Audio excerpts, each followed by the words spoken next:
Hello, good morning.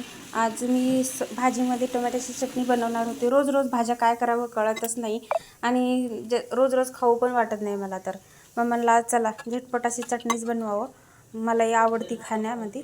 घेतले इकडं पीठ पण मळायला, पीठ मिळून बाजूला ठेवलं, टाकली फोडणी पटापटाचं. मस्त तिकडं लेकरं पण झोपले होते. आता ते उठले की परत त्यांच्याकडे जावं लागतं, परत तसंच राहतं, तिकडे जा इकडे पळा. सकाळी जरा जास्तच घाई असते, मग दिवसभर काही नाही, हळूहळू चालत राहते माझं काम. तिकडे देवांश उठलाच होता, तो संध्याकाळी रात्री उशिरा झोपतो आणि सकाळी उशिराच उठतो, 8-8:30च्या दरम्यान बहुतेक. उद्या त्याचा बड्डे आहे, तर म्हणलं आज पटापटा आवरून जरा बाहेर जावं, थोडंसं सामान घ्यावं डेकोरेशनचं आणि थोडंफार त्याचा ड्रेस वगैरे पण आणायचा होता. पाऊस जर नाही पडला तर जायचं असं ठरलं होतं आमचं. संध्याकाळून 5-6 वाजता घेतलं त्याचं ब्रश करायला सकाळी जरा तो किरकिर करतो, पण थोडंसं करतो, थोडं टाईम द्यावा लागते त्याला. किती लवकर लवकर दिवस जातात ना, 2 वर्ष कधी झाले कळलंच नाही. एवढं पटापट लेकरं मोठे होतात आणि त्यात आपण स्वतःला विसरून जातो. पूर्ण दिवसभर त्यांचेच विचार, त्यांचंच सगळं काही.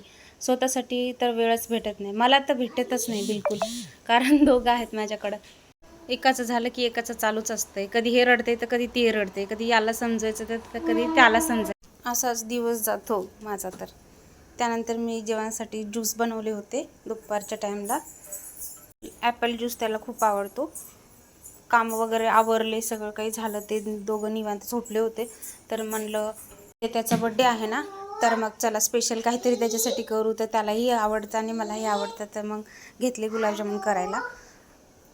त्यांनी झोपल्यावर माझं काहीतरी चालूच असते, आगावीचं काम, काहीत ना काहीतरी. एकतर कपडे तरी धुणं किंवा मग भांडी वगैरे किंवा मग असं काहीतरी एक्स्ट्रा.